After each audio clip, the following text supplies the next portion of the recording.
When discussing the suspension in the Lotus, I say that there is two suspensions, the Sport and Touring, and the only difference is the tires and the alignment. That is not correct. The spring rates are slightly different, and the shock valving is slightly different. There's about a 5% difference in spring rate, and the shocks are tuned sportier as well. They're both the same hardware, just adjusted slightly differently. The reason I was wrong is because I asked the Lotus PR person directly what the difference is, and they told me exactly what I said. What's up, folks? Welcome to the Smoking Tire Podcast. Today's episode is brought to you by Dylan Optics Sunglasses. I fucking love these sunglasses.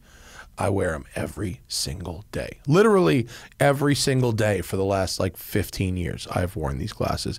They were our first ever sponsor. And it's not just that they were our first ever sponsor that makes us tight with them, makes them very special. They're special because they're amazing sunglasses. The NIR lens technology, two polarizers, one sandwiched between two pieces of lens, one on the front with the matte finish. It means like seeing in HD life. I'm out driving in the sun, the desert, the California blaring sun. I'm riding my bicycle, I'm riding motorcycles, and I'm always wearing those Dylan Optics. They look different with the matte finish lenses. They look really cool. They're always adding frame styles. There's like 15 different kinds of frames, and you can mix and match frames and lenses to get a set that is basically custom. You'll never run into someone wearing Dylans that are the same as yours. I literally never have run into someone wearing the same pair of glasses as me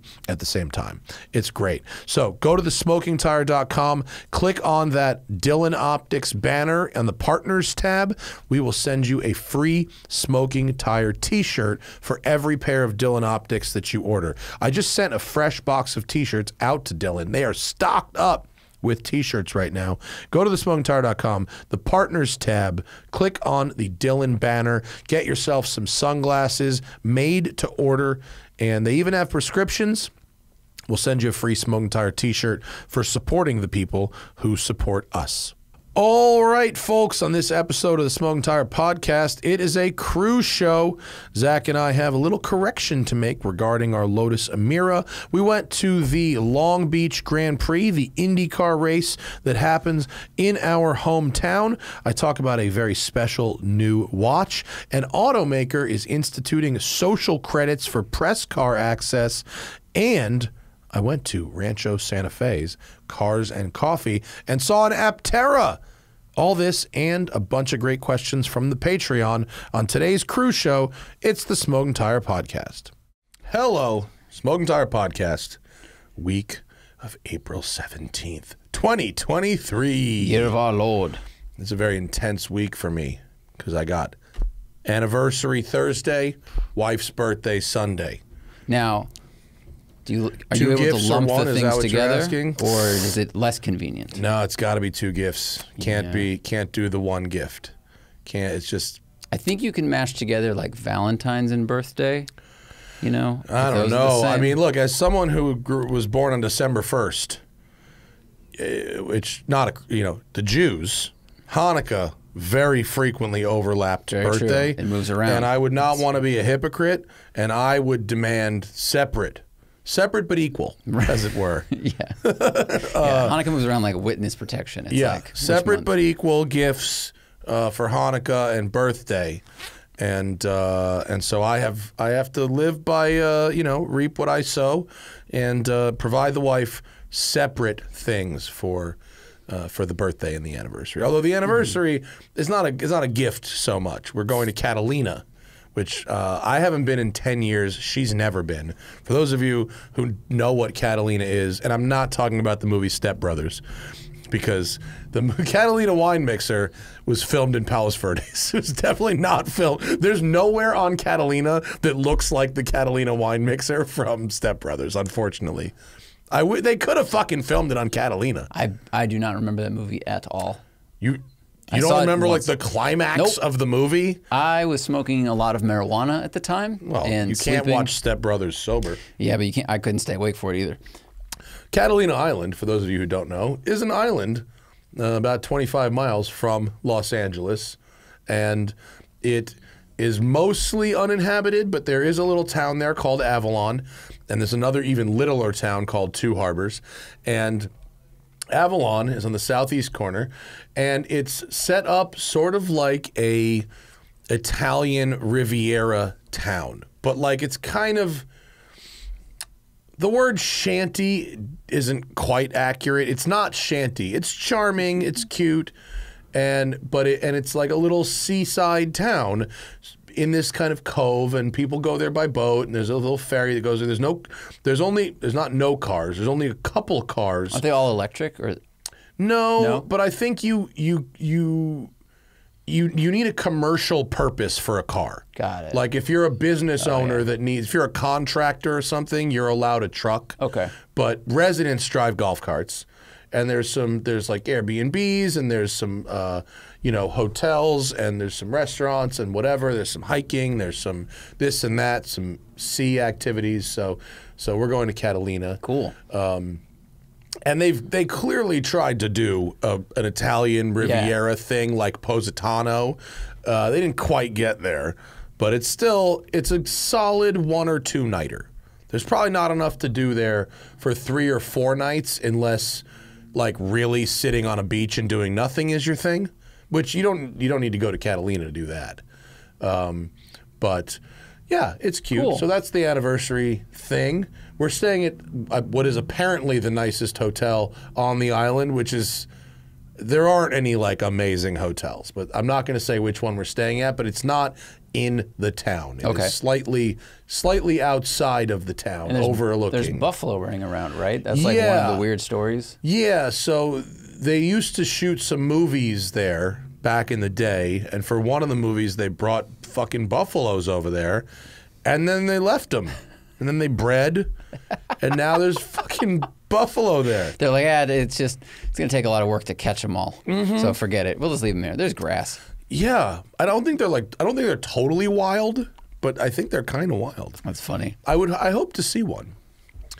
Catch one. I don't know. Bring it home. But if you have a boat, it's like 25 miles from LA. So if you have a boat, it's probably like, a 5 or 6 hour sail from LA, but like I have friends who have boats that can go 30 or 40 miles an hour, and it's like you go there for lunch pretty much. It's like it's like a good destination for a day trip if you've got a boat. It's a motorboat place to go. Yeah. That when I drove that Billy Joel yacht that did like 75 miles an hour, they're like, yeah, we go to Catalina for lunch. Like it's like nothing. Whoa. Or you can fly there like Tanner or yeah, there's a little airport, and you can fly there, and it's apparently kind of a dope airport because it's like on top of a zoom out. I thought I just saw it. No, it's out. Zoom out. It's halfway between. There you go. Yeah, it's up on top of a mountain. And apparently, like you quote land at 1,000 feet. Okay. It's pretty high up on the mountain. I wonder if it's one of those airports you kind of drive off the cliff like James Bond style. There's that restaurant there at the bottom, that little white building there that's called something in the sky. We zoom in, Cantina in the Sky, or so, Airport in the Sky restaurant. And Tanner liked to call that the most expensive hamburger because you got to fly. You fly there. Yeah, apparently a great burger, from what I gather. So. Yeah, if you've got a little prop plane and you need something to do for the day, fly. Cool. It's like, I think it's probably 15 minutes to fly there. Yeah. All right, that'll be a fun trip. So we're taking the ferry like the fucking peasants, but it's like an hour. It's an hour. It's an hour and $40. So whatever. Thing to do. You'll have a nice view and you're on a boat. Yeah. I think that's worst things than being on a boat for an hour, for sure. Nice to have you back anyway. I don't know why we spent so much time talking about Catalina there, but Zach and I went to the IndyCar race this weekend, Long Beach Grand Prix. I also on Saturday, went to Rancho Santa Fe Cars and Coffee, which is most of the way down to San Diego. I went to a Grand Seiko dinner talking about their new products and got some very cool news Grand Seiko. But first, wanted to update you guys. That was not a Grand Seiko. That was an Autodromo. I don't know anything. But there is an error in the Lotus video. It is definitely not our fault. 100%. But when discussing the suspension in the Lotus, I say that there is two suspensions, the Sport and Touring, and the only difference is the tires and the alignment. That is not correct. The spring rates are slightly different, and the shock valving is slightly different. There's about a 5% difference in spring rate, and the shocks are tuned sportier as well. They're both the same hardware, just adjusted slightly differently. The reason I was wrong is because I asked the Lotus PR person directly what the difference is, and they told me exactly what I said. They then, once they saw the video, said, "Oh, that's wrong. Can you change it?" And I sent them a screenshot of the text message in which they told me the wrong thing. So I'm sorry. I don't want to get facts wrong in a video. I want to get facts right in a video. That's why I asked. Yeah, that's why we checked. And there were quite a few angry commenters that said, Harry Metcalf in his video said it right. Well, Harry went on the goddamn launch. Harry went to the factory, and before we review cars, we don't watch other journalists' reviews of the car. Yeah. I like... It's very risky because it can skew our opinion of the car, and it plants things in your brain as to how you know, Harry may think it feels a certain way, and then we might drive it and go, I guess he's right. Or we go, it can impact your opinion. It absolutely does. I like Harry Metcalf. I like his content. He's entertaining. When he does his crazy road trip shit or he goes and hangs out with Ian Tyrrell, I watch that stuff. But I don't watch his reviews of cars, nor do I watch anyone else's reviews of cars, unless it's a car I have no chance of driving. Mm-hmm. But I'm glad you guys watch it, and I understand if someone else got it right and we got it wrong. But it's not because we didn't do our homework. We were literally told the wrong thing by someone who should have known better. We pinned a comment. I said, where else did I say it? I tweeted it that it was. I tweeted a correction. We pinned a comment, and I said it on Instagram somewhere. It's in the description. It's in the comment, and I think that's the best a creator can do once the video is up. You know. Yeah. Otherwise, you can't re-upload with YouTube. It gets rid of all these different things. It messes things up. So. Yeah. Changing the video, taking the video down, changing it, and re-uploading it that's not an option. You effectively would forego a ton of money by doing that. We also lose this momentum, you know, of engagement and whatnot. And anyone kind enough to share that video while it was up, that link would then be dead. True. Ruining the sharing effect. And all of our Instagram posts, those links would be dead. Yeah. Yeah. It's just, it's the best we can do is issue a correction the way that we did it, the way that we're doing it now. We're sorry. You know, it happens. It is what it is. And I went to the Rancho Santa Fe Cars and Coffee, which was very, very good event. Really enjoyed it.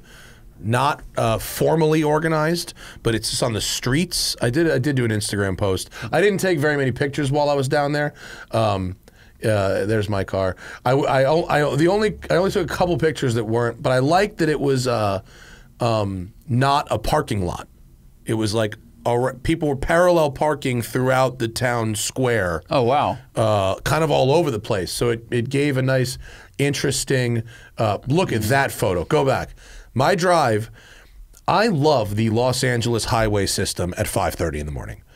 There is not a single car in that photograph. That's true. It's very rare. I'm driving south. I'm cruising. I've got my coffee. I've got the top down. It's a nice day. I think it was a high 50s, low 60s maybe. Seat heater on. You can see in my center console the heat is cranked. both gauges are all the way up.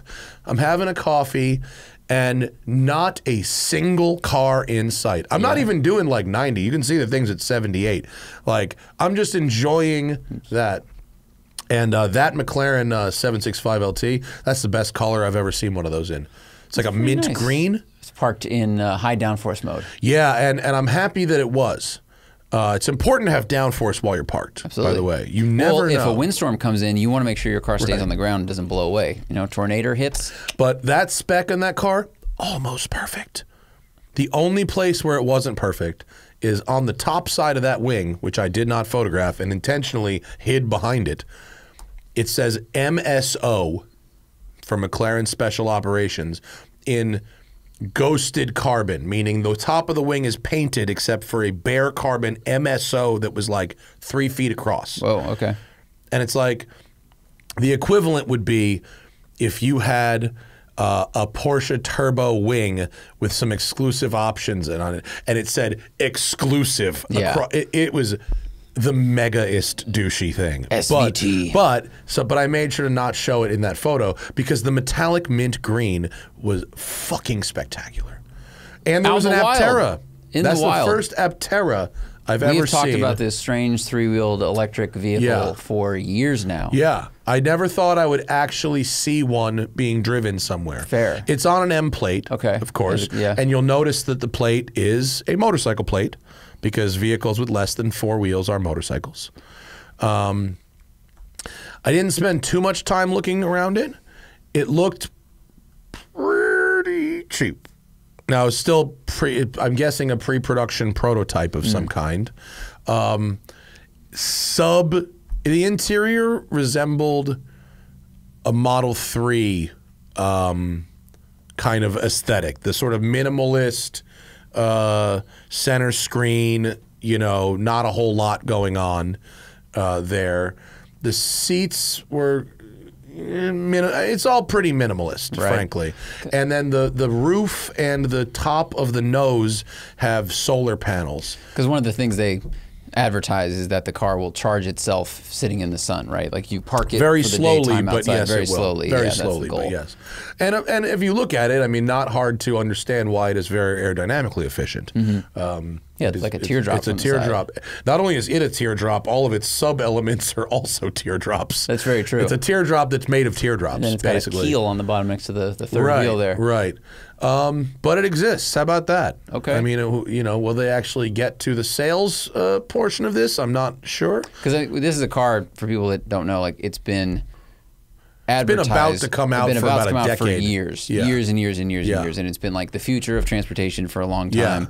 And they seem to continue to get investors like every couple of years. Dude, to try they to practically get defined vaporware. So I mean, it's nice to but see here one it is. out in the wild. It is one. Yeah. And it was driven there. I mean, apparently, I saw it leave it. Okay. So it did move under its own power. I mean, I think you know it's not hard to construct an EV with an electric motor and a battery. What seems to be difficult with this is the solar charging ability. From what we know about solar panel density and how much power they can put out, like, can you charge your vehicle in a reasonable amount of time? Yeah, well, remember I went to that thing downtown where I saw that company that was out of Germany that was building this sort of very basic vehicle that was $25,000, and it was covered in solar panels, fucking nose to tail, and it looked weird. It was not attractive, but they had, you know, they were able to sort of curve the panels around a little bit, and the panels don't look very good. Something about whatever the coating is on them, it doesn't look uniform and polished. They're a little kind of lumpy. Oh, okay. It's like you can still see that they're individual panels. Yeah, okay. They're small, like, you know, 6x6 or 4x4 individual panels, sort of like waffled together. Right. It's not a great looking piece. I understand. And I think the more you have to curve them, the more weird they look. If you put them on a flat surface, it's like the roof of a truck or the roof of an RV. It looks fine, but when you bend them around, they look a little weird. So, and you need a lot of them. Like this vehicle, I forget what it's called. They ultimately announced they were not going to build it. I'm blanking on what it is right now. Someone's screaming at something, but the technology is interesting, and they said if you left it parked outside somewhere like Phoenix or Southern California, it could add something like 100 miles a week of EV power. It's not a ton, but it's something. Is that the Lightyear? No. Okay, that's a different one trying to do something similar. Yeah, I don't know. Okay. But the Aptera has about a quarter of the surface covered in panels that this other car did. Yeah. This other car had a long flat roof, a traditional hood, and the side doors were also covered in panels. Whereas this just has that small little roof segment and the small little nose segment. It's not a lot of panels. Yeah, their goal is to have a car that can go 400 miles on a single charge, 0 to 64 seconds, top speed of 100 miles per hour. But if you want to charge it outside in the sun, if you were in a place with high sun exposure like SoCal, it could charge 20. Oh wait, sorry. That's their estimated range for the day is 29 miles. I don't know. It depends on a lot of things. Yeah, but I don't know. It was nice to see that it exists.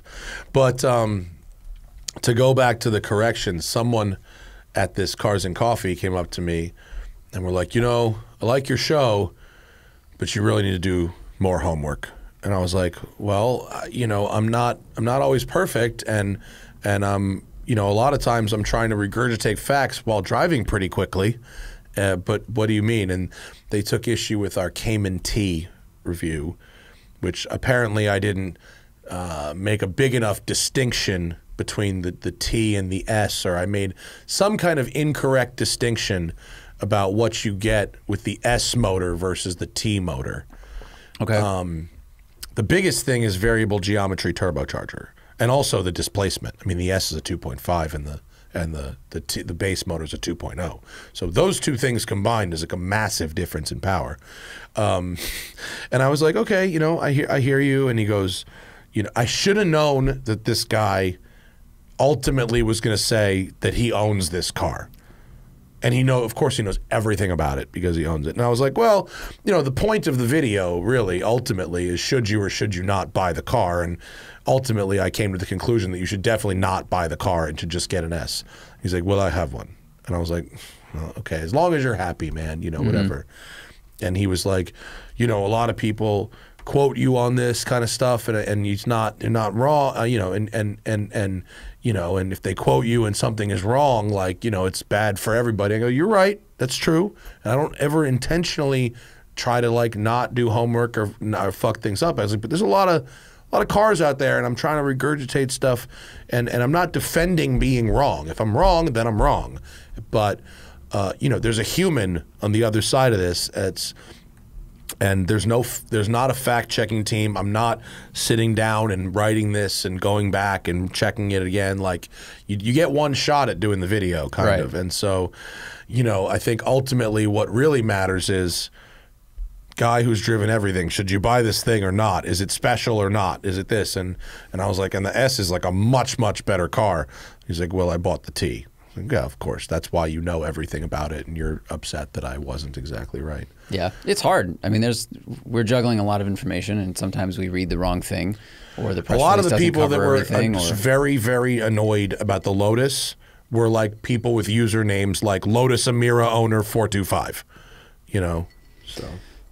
I mean, in that instance, we literally got the wrong information. Like, we tried to do our homework, and that does not happen often. But we have two examples where the PR people, this and Audi, have been incorrect with their facts. And we believe the PR people because it's literally their job to get all the facts and give them to us. Like, that is their job. And, you know, we're not going to get a press release and then go, all right, I'm going to email your engineer just to fact check your information. Like, what kind of asshole would do that? So, Jason Fenske. I think he probably goes directly to the engineers first. He has a long history of finding incorrect stuff in press releases and PDFs. I did not know that. Okay. Yeah, he does. So now he goes to the engineer. Yeah. All right. He does. This is, I think, the second time we've had PR give us the wrong information. Yeah. Speaking of PR, there's a car brand, and I'm not going to say what it is. When you'll find out why, whose PR team is installing a social credits system. Literally wanted us to sign up for a tracking software that links to our social media and tracks when we post about their brand using their hashtags and what the analytics are of those posts, and that information will be used to determine worthiness in getting press cars.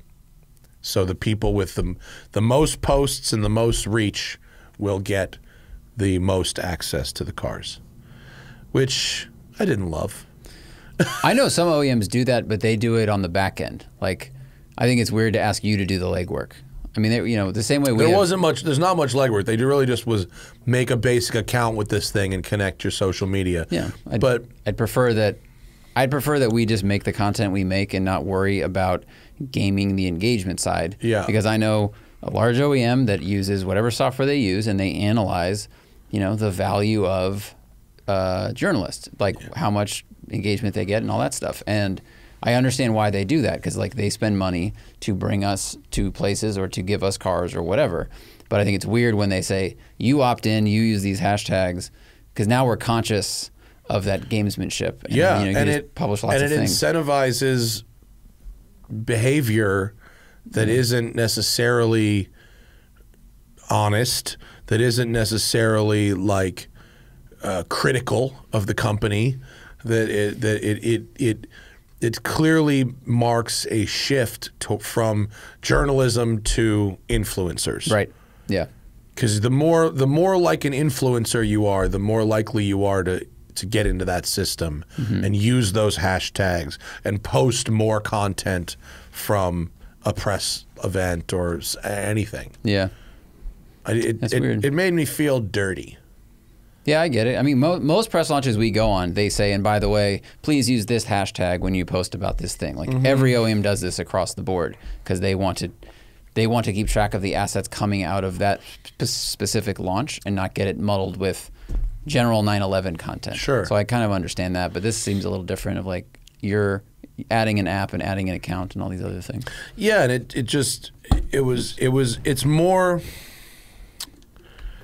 it's more on the nose than I've seen before in terms of like they straight up, they said it in a friendly way. They're like, in order to get you more access to our cars and more access to our events, you know, by using these hashtags and these posts, we will be able to better track it.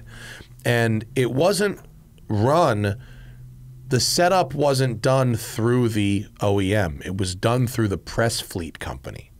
Oh, interesting. Okay, Yeah. It wasn't, oh.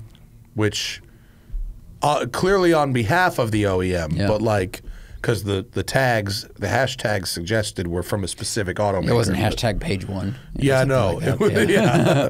Yeah, please tag your local fleet management company. Right. But it just really rubbed me the wrong way. Yeah, I get it. Yeah. Folks, you know what is a bummer? Buying tickets to events, trying to find them last minute for the best price. You're competing for other buyers. It's a popular event. The prices are through the roof. Buying tickets should not be that stressful. And that's why Gametime is here. They want to help. It's the fast and easy way to buy tickets for all the sports, music, comedy, and theater near you.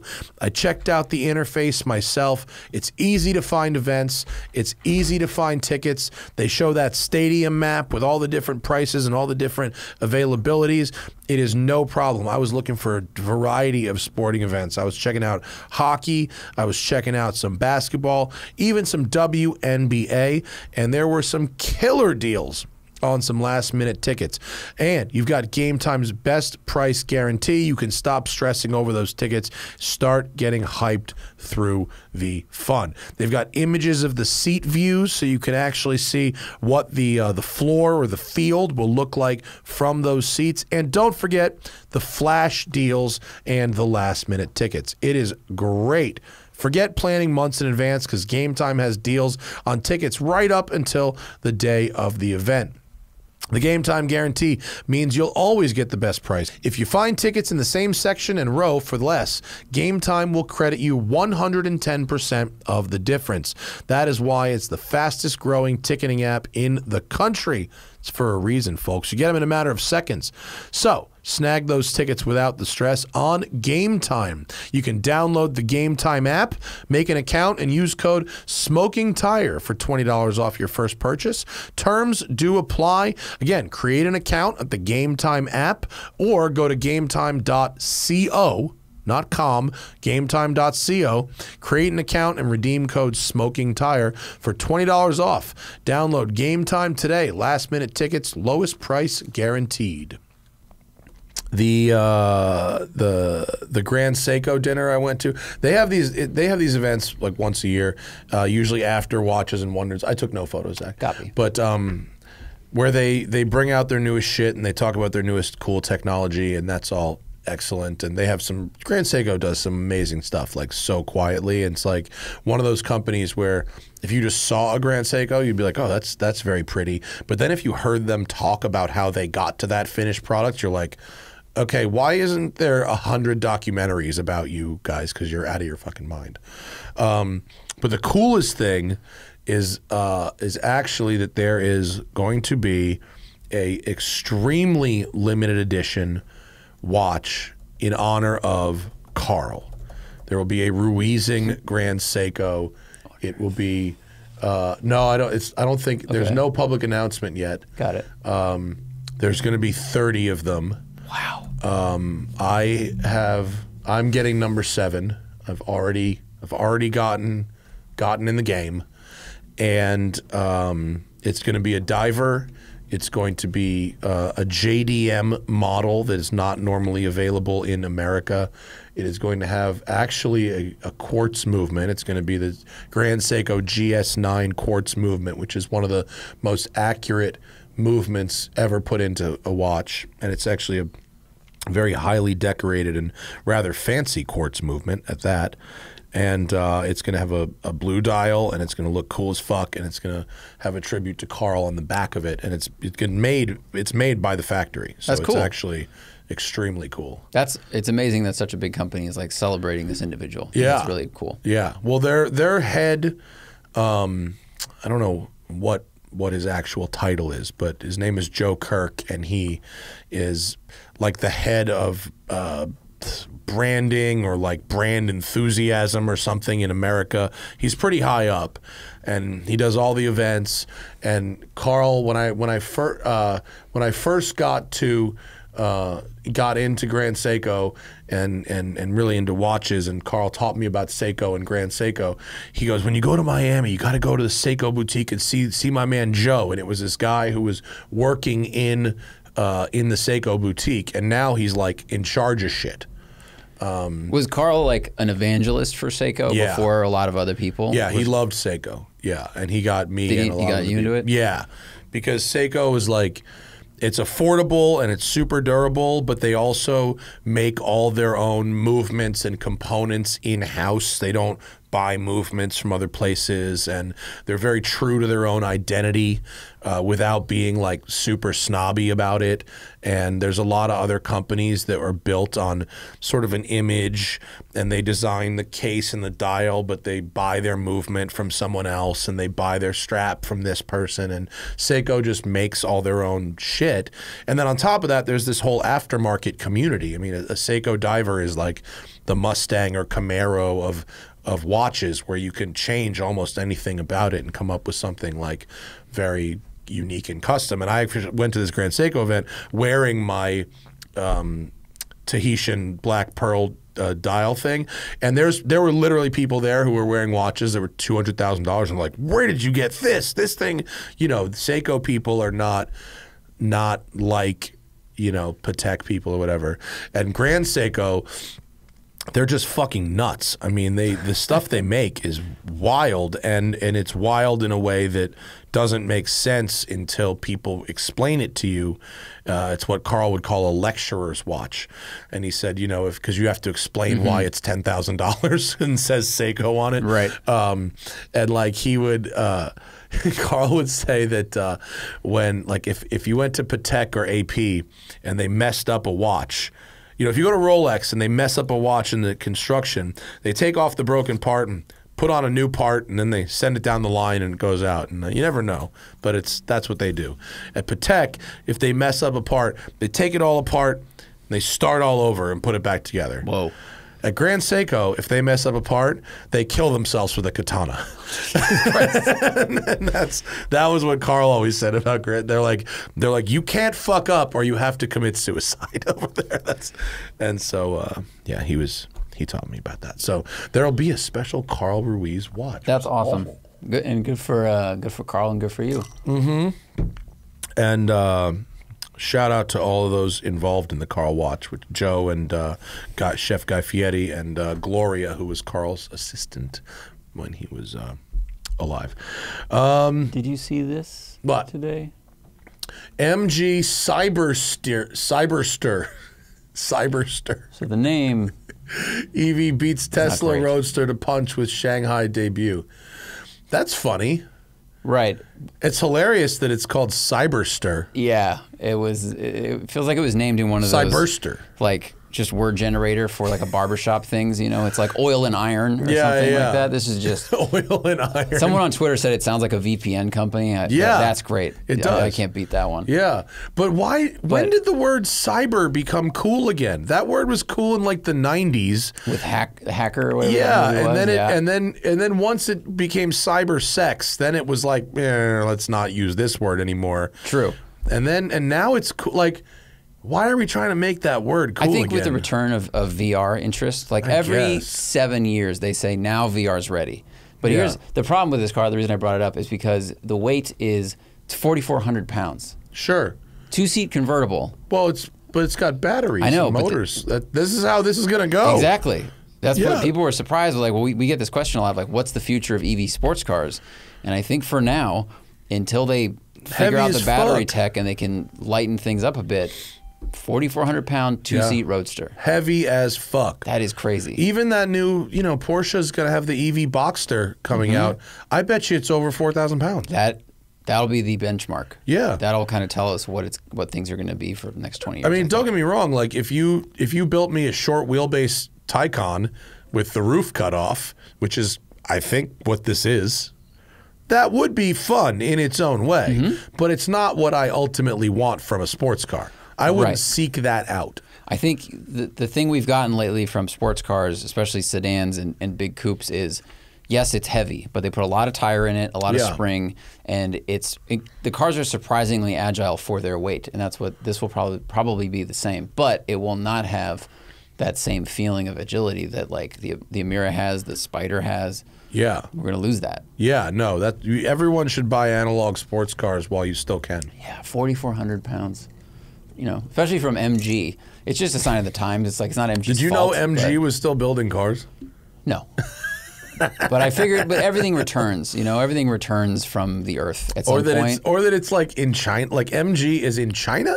Let's see who got bought by. Yeah, it wouldn't be, it's got to be owned by... Geely or something? Yeah. Do they buy up MG?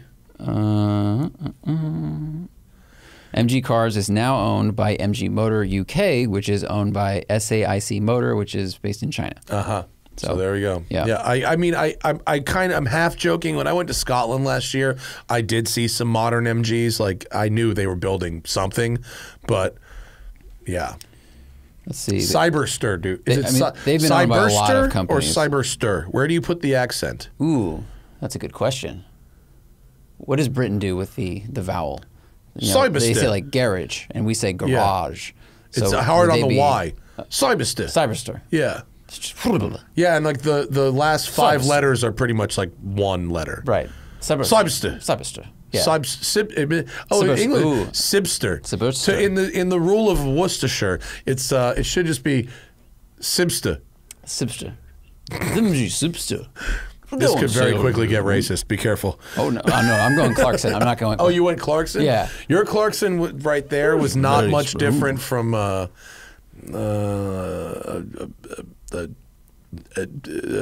impression of a Chinese person from the 1980s. What? It was just right there when you said that one word. Just that one word. The MG Cyberster will go on sale. No, not now. I've done Clarkson twice, and they both happened right now. So there's going to be some stumbles. Yeah. Okay. Anyway, it's not terrible looking. I mean, the doors. It doesn't need those Rezvani doors. You think those will be in the production model? Yeah. Okay. Because it's a cheap bit of flash. That's true. So go to that side profile. Side profile. I see halfway between an ND Miata and an F-Type. Yep, I think there's a bit of Vantage in the back. Little Vantage there too, yeah. Vantage F-Type, yeah. That's a good-looking profile. Yeah, it looks like you asked ChatGPT to make you a convertible, or what's the visual one? Not ChatGPT, whatever. Dolly, what's it called? Yeah, well, yeah, Dolly, yeah. It does look like that. Okay, it's not ugly. No, it's not. No, the doors though. I would not be shocked if they make it to the production. The wheels do look like you bought them, like they're the kind of design where they would go on a cheap truck. You know when people put those wheels that are like the black with also the white or chrome accents? It's the trashiest fucking wheels. I hate those. It's a weird way to make thick spokes try to look thin, but I don't think it looks very good. Yeah. Yeah, I'm with you. But like some rims could really be a thing on this particular MG. I mean, it's not a bad looking car. It's China only. It's a Chinese vehicle. It's got a Chinese license plate on it, so. I don't know. Go up to the top. It will go on sale in the UK and Europe. Oh, okay. Along the MG's current SUVs in summer of 2024. I'll have to go to England and fucking drive one. Hey, that'd be cool. We'd go to that launch. Yeah. MG, hit us up, baby. Let's do it. Right, so we went to the Grand Prix, the Long Beach Grand Prix. And on the way back, Zach and I were both in agreement, like, why do we keep teaching ourselves that racing is better on television? It's such a hard, it hurts my heart a bit to accept that. Yeah. And, you know, IndyCar was very nice to invite us down there and give us passes and stuff, and we hung out in the Acura booth too. Yeah, shout out to the Acura folks for giving us just a bit more access. We had to pretend we owned Acuras. We did. But my fiance owns a Honda Fit. Someone even asked me. That guy I sat next to at the thing was even like, "So, you an owner?" And I was like, I literally, right quick, aren't we all, bro? Just feel like I own the team. Yeah. The racing was good. There was like passing and crashing and all kinds of stuff. What a hard course to run.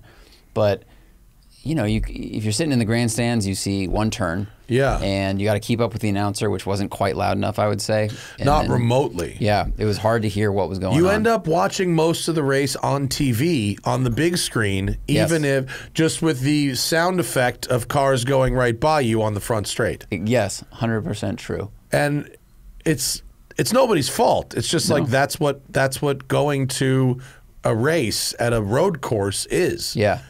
It's one of the less appreciated things about the NASCAR at the Coliseum. You can see the whole fucking track right there. Like, I realize they're not going very fast by NASCAR standards, and it's a little bit of a nerdy thing to watch little moves being made here and there with that race. But like, you can at least see the whole thing. Sorry, I mean, even at Daytona, which is a huge oval, you can see from any seat in the house half the track. And Coliseum, you can see the entire thing, so like, no problem. But road courses, you can see, I don't know, like a 10th of it, 20th of it. So that's the bummer. You are pulled out of the action because so much was happening. You know, we were watching on the screen. Crashes happened everywhere but on the front straight. Yeah. I'm not wishing for crashes. I'm just saying there were things happening that we wouldn't have seen unless there was a screen. The number of crashes that resulted in no injuries or even any real damage. Like, cars would hit the wall and they'd be able to limp back to the pit and be racing again. Yeah, get a new wheel. That happened like a few times. Yeah. Like, that's a hard track. People were missing corners and blowing off into the overrun areas all over the place. There's probably 5 or 6 times as much passing in this race as you'd see in a Formula One race. Like, very true. Objectively, a good race. Yeah. And Long Beach is a good track too. Yeah. But I've driven it. It's really fun. But it just doesn't help to be there. Yeah, it's hard. It's like it's good to watch the racing, but attending, you know, I don't know. It's not the best way to consume it. How many steps did you do that day? Do you have your phone? Like 6,000. So we looked at Sarah's phone. Oh, is that all? I think so. Oh, I did way more than that. Maybe I did more walking. Well, we were with each other the whole time. I know, but I did more in the morning. I guess. I don't know. Oh, I could also be remembering it wrong, which is highly likely. See, maybe more like 16,000. We walked far. Where's Sunday? That was Sunday. We walked far. We did a lot of walking. Oh, we did 11,860. Yeah, that sounds more right. All right. For so we did all of that within about 3 hours. That's true. That's not a whole day. That's like half a day. Steps in. I mean, the pro of going to the race is we walked through the whole paddock. You can get close to the cars. We saw the the Hoonigan Ridgeline. You know, you can see all that stuff, which does not translate on TV at all. Correct. So that is a pro. Yeah, and if you have like really good hospitality access, and you're getting the quality food and beverage, and maybe you're hobnobbing with some drivers and some all that, then it's a pretty cool experience. But man, if you want to watch the race, it's better to watch it on the screen because you get to see all the cameras are so good now. Yeah, like the cameras that were where someone spun out next to someone, and like the camera can spin 360 degrees so it can catch like the accident from the perspective of someone who was in it. Yeah. Like, it's just pretty cool shit. It is pretty rad. And they have those rotating shields around it too. So at one point, an onboard camera got a massive bug splat, and you just see it go and move out of the way. That tech's amazing. The camera can move 360. The screen can move 360. Yeah. It's pretty anti-bug splat technology. You know what we did miss? I think it was the day before. We missed Stadium Super Trucks. I know. Which is... fun. That's a really fun thing to watch. Yeah, live. that's fun. Yeah. The and I don't believe that the cars. This is the only time I've seen these particular Indy cars race in person. But they put like mufflers on them. Oh yeah. They put these mufflers that looked like old school motorcycle silencers on the exhausts, and I don't think they do that in other places. These cars work very quiet. Yeah, we wore earplugs, but you didn't really need them. Most people weren't wearing earplugs. It was like a pot with a lid on it. That's kind of what the exhaust They had a pipes vintage look like. F1 race, which I think Pat Long won right before the race, and those old F1 cars were way louder than the Indy cars. Yeah, I mean the Indy cars have turbochargers on them, I think. So. But it seemed like good racing. I might have to watch more Indy road courses on TV. But it has, when the Indy cars are running road courses, it does have a little bit of a budget Formula One vibe, as opposed to the ovals where it's like, this is a different thing. What makes you feel that way? Just like the way that the race ran. I mean, it felt like we're watching a race that like wanted to be a Formula One race, but wasn't. And maybe it's because it lacks like the nationalism of Formula One races, where it's Italy versus France versus England. Maybe it's because the cars don't look as cool. Cars look smaller. They look smaller, and they're 100 pounds lighter. I looked this up. Yeah, the Formula One modern F1 cars are fucking heavy. Modern F1 cars are 1750, and these are 1650. But these don't have the hybrid system. Yeah, so that's the weight. The Intercooler had a great article about the weight of F1 cars and how it has very sneakily grown by hundreds of kilograms over like the last 15, 20 years, and it's changed the racing a lot. But you don't really think about how heavy they've gotten until you see the numbers laid out. Yeah, I mean intercoolers and all the fluids that because they're almost certainly air to water intercoolers. Oh yeah, and the hybrid systems, and I mean they're small batteries, but they're batteries, and electric motors and shit. That shit weighs. Plus the bigger wheels now. I think they're a little bit heavier. Yeah. I really enjoyed. I think the cars are bigger. The fucking F1 car is long. Imagine racing those at Long Beach. I bet there'd be a lot less passing because Long Beach is a hard place to pass anyway. But you think an F1 car could make the hairpin? No. The hairpin. I don't think it could. I think the hairpin is tighter than the Monaco hairpin. Definitely. The hairpin is almost a U-turn. Yeah. I mean, it's the same hairpin they run for Formula Drift, and I mean it is like a. I don't know. It's like a foot wide. Yeah, the barricade there is a foot wide. It's very, very narrow. Yeah. I don't know. And even these Indy cars were they go real slow through that. Yeah. But shout out to Kyle Kirkwood who won, and Roman Grosjean who didn't crash. He was running third for most of the race. I think did he finish third? I don't know. And if the move might be is to find a way to Airbnb one of those apartments with a balcony over the track, and then have the race on TV in the apartment, so you can really get kind of both of those two worlds going. Romain Grosjean got second. Oh, good for him. Honda dominated the top five. Good for him. Yeah, Colton Herta got 4th. That kid's going to be. And we saw the Integra Type S in person, and it is a very good looking car. Yeah, it is. That is nice. Yeah. Nice looking car. The exhaust looks cool on the back. The fender flares are classy. It's a classy ride. The Acura design team is doing a good job. Yeah. I mean, if you take and it has a power driver's seat with lumbar and heating. So they may have fixed that, and the ride is supposedly going to be a little bit softer than the Civic Type R. I think that could be one of the perfect cars. Yeah. That's the right mix of daily with sport. Yeah. The Civic Type R was just over a little bit on the sport track record side, which makes sense. Yeah. That could be like almost a perfect vehicle. Yeah. If they sell it for the right price, which I think they probably will because they're not greedy over there at Acura, I think that could be right at the top of the sports sedan pyramids there.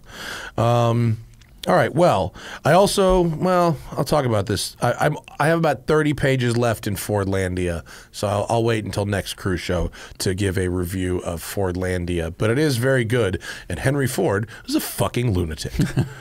So the funniest thing about Fordlandia, and I'll talk about the whole book later, but when someone is super famous, when enough time goes by, their whole life is like boiled down into like 2 things, and they could be a complete fucking lunatic outside of those 2 things.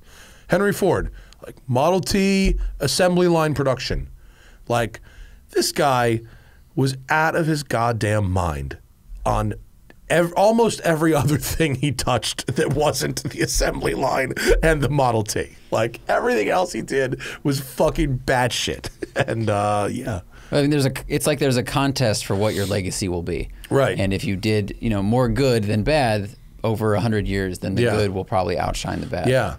And he wasn't exactly right about the Jews.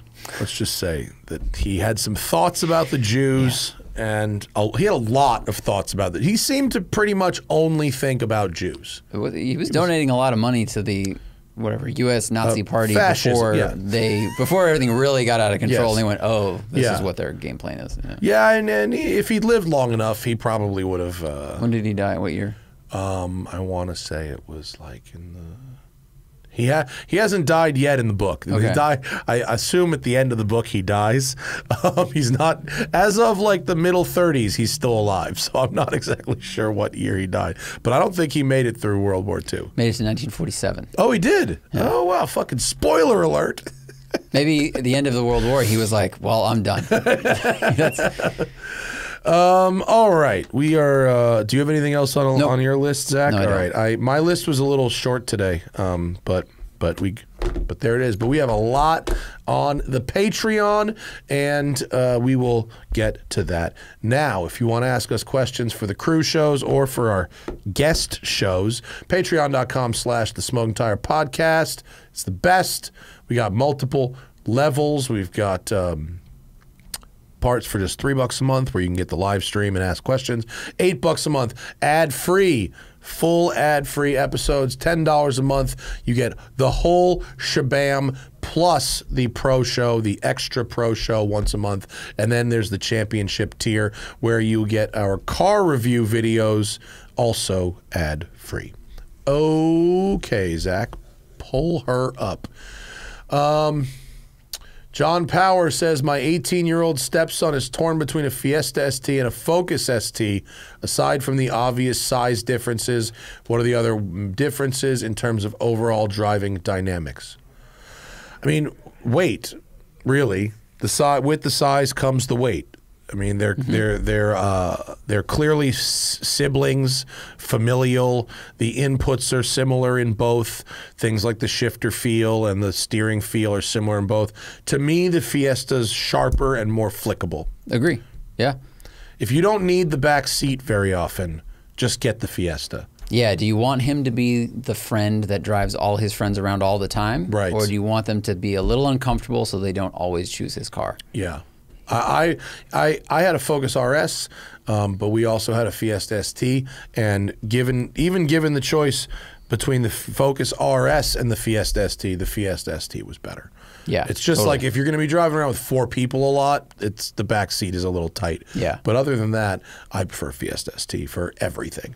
Sarang Singh, how spacious was the Emira cabin compared to a Cayman? Any preference on which car you would take for a long road trip? Splitting hairs, honestly. The cabin, big in terms of leg room and headroom, similar. As close as makes no difference to me. I mean, I fit well in both. The Emira is nice because it has that back parcel shelf thing, so you can put things behind you. Right. Like but the Cayman has a frunk. The Cayman has a frunk, so it's like, do you need to have access to things on that road trip while driving, or are you okay with stopping to get them? You know, because otherwise the Cayman, it's like you got a drink, small snacks, it's kind of it. Yeah, and the trunk in the Emira is not super well insulated from the engine, whereas the rear trunk in the Cayman is a little better insulated in terms of like warmth from engine. The Cayman like vents the heat out better to somewhere else besides the engine. But I would happily do. I've done road trips in Caymans and Boxsters before. They're great. We're going to do another one next week in mine. And I've done road trips in not Emiras, but Evoras, and super comfortable also. Really splitting hairs. If you fit in one, you'll fit in the other. Driving Cook is looking for a third car. I have a Focus ST and a Mustang GT PP2. I'm looking for something outside of a Ford with 4 doors and spicy, $65,000. Doesn't need to be manual. I do road trips regularly, and I'm in Atlanta. CT4 Blackwing, F80 M3. What's this used Chevy SS? Oh, I mean not manual, 65 grand. Yeah, that's a rad car. You can get the nicest one in the world for 65 grand. I would also say you could be getting a C63 Mercedes, or 4 doors, a GLS 63, or excuse me, GLC 63, slightly used. That's a nice looking SUV. I really like the design of that car. Yeah, they're very cool and spicy. You get a you get a 1-year-old RS3 maybe for 65, or definitely. A brand new S3. New S3 would be good. I don't know if I'd call an S3 spicy, but it's a good time. Okay. You could get a Lexus IS 500, which would be a great daily driver road trip type car. Yeah, that's true. Although not as fun as a CT4 Blackwing. CT4 Blackwing would be more fun. We talked about that on a sound previous better, show. But yeah, the CT4 is a better car. Yeah. I would rather get a CT4 Blackwing than an F80 M3, and I'm surprising myself I would as too. I say that, but it drives better. Yeah, I agree. Better. I agree. The Plus, auto's not bad in the Blackwing, but the fact that it's available in a manual, you should try to get the manual. The manual's good. Yeah. Yeah. A lot of options at that price. Anything? I mean, you could get an M2, a last gen M2. 4 doors. No, sorry, never mind. Yeah. And you could get like an M3. Man, that's not spicy. 340 is not spicy. You could get a great E92 M3 sedan. That would be quite delightful. You could get the best one. The best. You get a great one that's low mileage with good history, and it would not depreciate. You can get a medium one and supercharge it. The one I drove was excellent. Excellent. So that would feel fast. Or if you wanted something collectible, you could spend $50K on a 2007 to 2009 Audi RS4, which is delightful, and then put the rest aside for maintenance. Yeah. That would be, those are very fun. 60K might get you into a Panamera Turbo. Like a used one? Yeah, like a used Panamera Turbo, or possibly even a Turbo S. But you need to have maintenance money. They're pretty reliable, but they are expensive to maintain. Right. Yeah. So you want to get it for 55 and save 10. Yeah, so. for sure. Lucas says, I love this question. Is this real? Lucas says, my current daily is a 1951 Hudson Hornet, but I recently rode in a friend's car with seat belts and began to think I need something more modern. That sounds like a troll question. I think it's a joke question, but that's why I left it in, because I love it. Oh. Oh. It's like... Oh, the second half of it gives it away as a joke. Yeah. This is why pre-screening. Help me decide between a 1963 Borgward Isabella and a 1991 Porsche 962. Yeah. Any great Which one's a better question. road trip car? You know? Yeah. I should have read that all the way through before. I got ahead of myself and read the first half more than the second half. If you're actually dailying a car from the 50s, God bless you. You don't need seatbelts. You'll drive carefully. Okay, hang on. Kurt Bergstedt. Have you seen the current values of Shelby GT500s with carbon fiber track packs? Is there a better DCT track street car for under 100K? I'm seeing cars with 2,000 miles for 97,000. I think that's an incredible value. Not wrong. I think it is an incredible value. The carbon cars, they're very fun to drive. They're very fast. And GT500s are very collectible. In general, they're just have always held their value really well, and they're very collectible. Now, is there a better DCT track street car for under 100 grand? Yes, there Cayman are. GT4, or sorry, yeah, I mean GTS, a Cayman GTS, a Corvette C8 with 3LT Z51 is a better. Yeah, it's better on a track. Yeah, that's true. Especially And it's because a better road trip car. Remember what happened on Proving Grounds with the carbon GT500? With the wheel? Where the wheel exploded? The wheel broke. Yeah. Wasn't Ford's fault, I'll say that. But why did it break? Because it slid into a curve. Right, but like, would that The have edge of happened? the track, But rather. would that have happened if the wheel was made of metal and not carbon? No. So that's the problem with carbon wheels on a car is that they're fucking great. They look great. They're light. They make the car super responsive. All those good things, but they are fragile. Yeah. And you can't let anyone tell you otherwise. And you can't curb them. Yeah. You can't. Yeah. It's not worth it. So if you're talking about actually tracking the car, like even if you had a GT500 with carbon wheels, my first thing to tell you would be get a set of HRE R101 lightweights for your track wheels so you don't fuck up your carbon wheels. Yeah, I would just box the carbon ones, like literally, and just keep them somewhere. I'd feel okay driving with them on the street. I wouldn't. Yeah, you wouldn't? No, because if you tap a curb, you tap the wrong pothole. Like I just wouldn't I track think they're them 'cause I hit cool and they're curbs light. harder. No, I get it, and that's the hard thing is they're good for track use, but they're also you have to be careful with curbing. Yeah. On track or off track. Yeah. But I think there are, if I really wanted to, in terms of like pure driving joy, forget the investment, forget that kind of stuff, the fact that it's a good value or that it's got a giant motor and goes fast as fuck. I would rather buy a Cayman or a Corvette for a fun car than a GT500. I think they have different attitudes. Yeah. Like the GT500 impressed me because it has so much attitude and so much punch in the face, but it actually handles great, brakes great. Like it does far better than it should given its layout and the weight over and the front. DCT does make it feel like something that's more than just a Mustang. Totally. Like even the Shelby 350, which is super, that Voodoo motor is incredible. It's not a Mustang anymore. Right. It's the best Mustang, but it's still like once you are paddle shifting with the DCT, it does start to feel substantially more exotic than, like I'd love to see someone put a DCT in a Shelby 350 with the revs. I think they should have offered both with both. Yeah. If they had a 350 and 500 with manual or DCT, I know why they didn't, but it would be fucking cool. Maybe if you just found two people who wanted to trade. You know? And someone to program them. Yeah. Meld them together. Yeah, that would be awesome. They're great cars. We're not trying to talk you out of a Shelby GT500. If I see one on the street, and I'm always happy to see it because you don't see them a lot on the street, and they hold their value really, really well. Yep. But if I wanted to go on track, I'd probably rather have something a little lighter.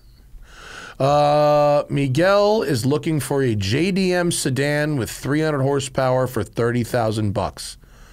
Well, wait.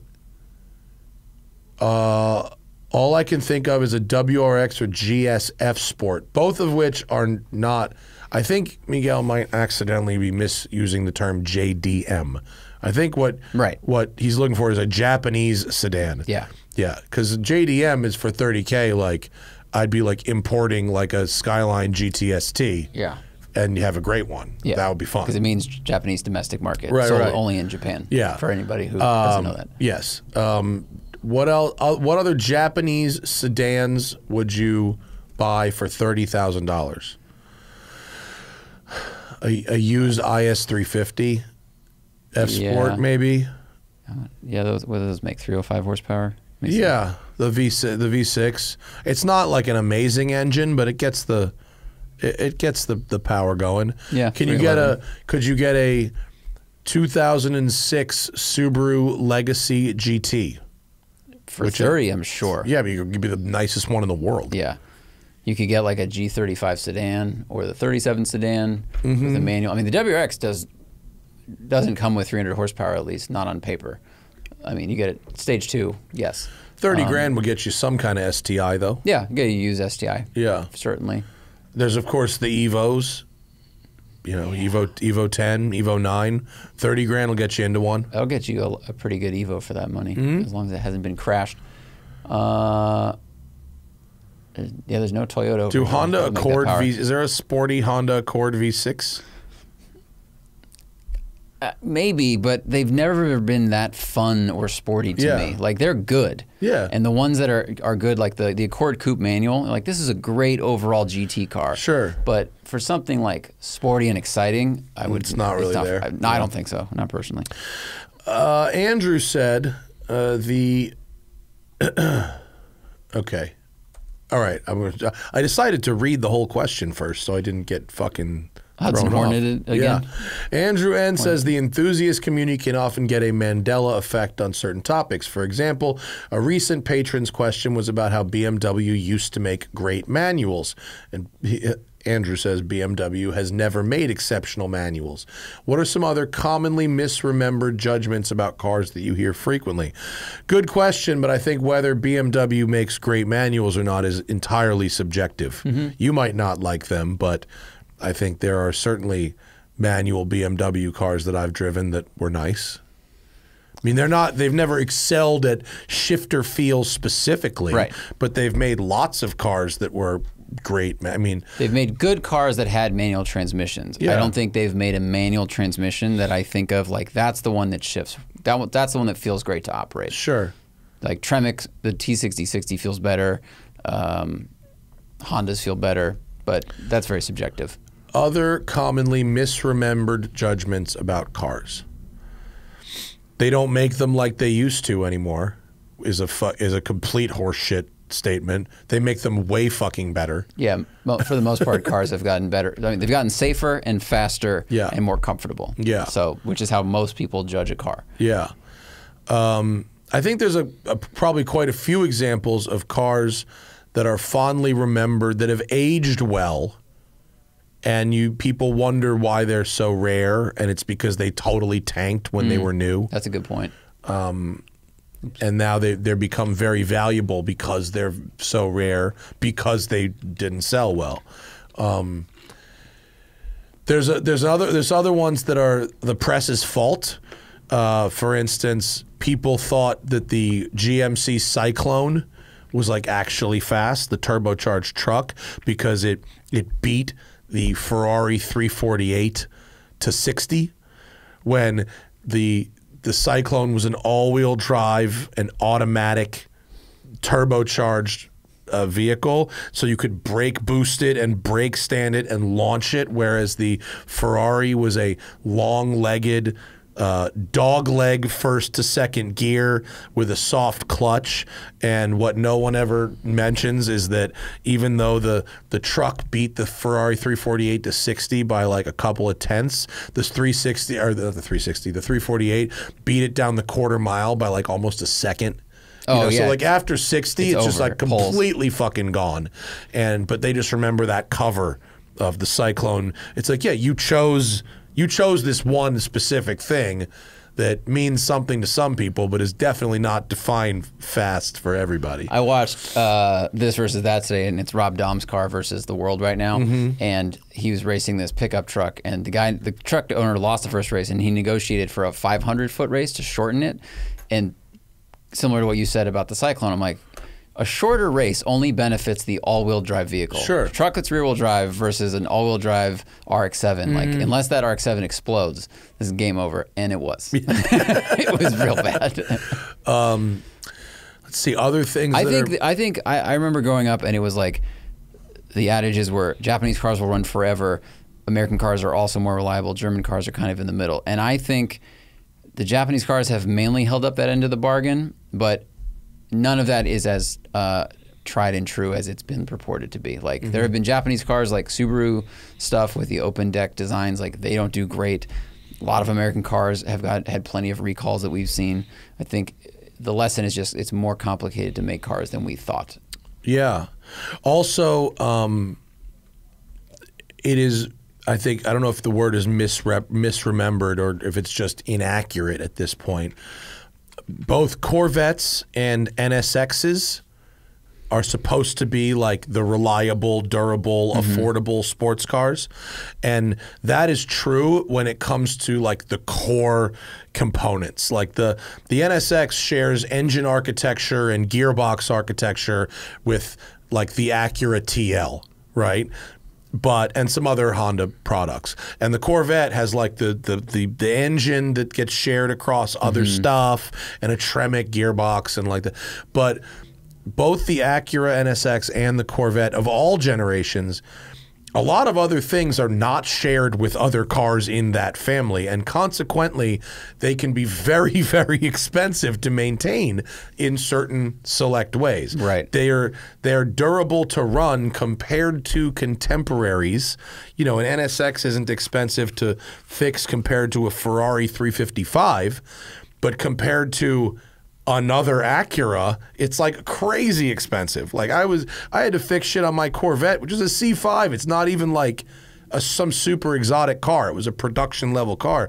And I was regularly shocked by the price of fairly basic things for that car. And I'm like, how is this dumb piece of shit like this expensive? And they're like, well, this car only has parts that are on Corvettes. It's not shared with... The engine is shared. Like if you went to AutoZone, you could get engine parts for no dollars because it's shared across all of these other cars. But you know, your door handle or whatever, that's Corvette specific, they only made enough for that kind of shit went wrong. Corvette was like, you know, over time, as rubber bits and electronic bits and, you know, so these cars are 30 years old now. Over time, those things start to go bad and they need replacing, and they're just as expensive as a Ferrari or a Porsche in a lot of cases. An early 90s NSX and an early 90s Porsche have remarkably similar maintenance costs. Oof. You know? I think one just gets the maintenance costs go into the engine, and one it goes into the interior. Yeah. I mean, Porsches don't their interiors hold up really well. Right, but they need like a top-end rebuild every whatever miles, and that's very expensive. Yeah, definitely. Okay. Watch question from Chad. Wants to know about Gruen watches. My parents are giving me one that belonged to my great-great-grandfather. He would have purchased it in Germany before the Second World War.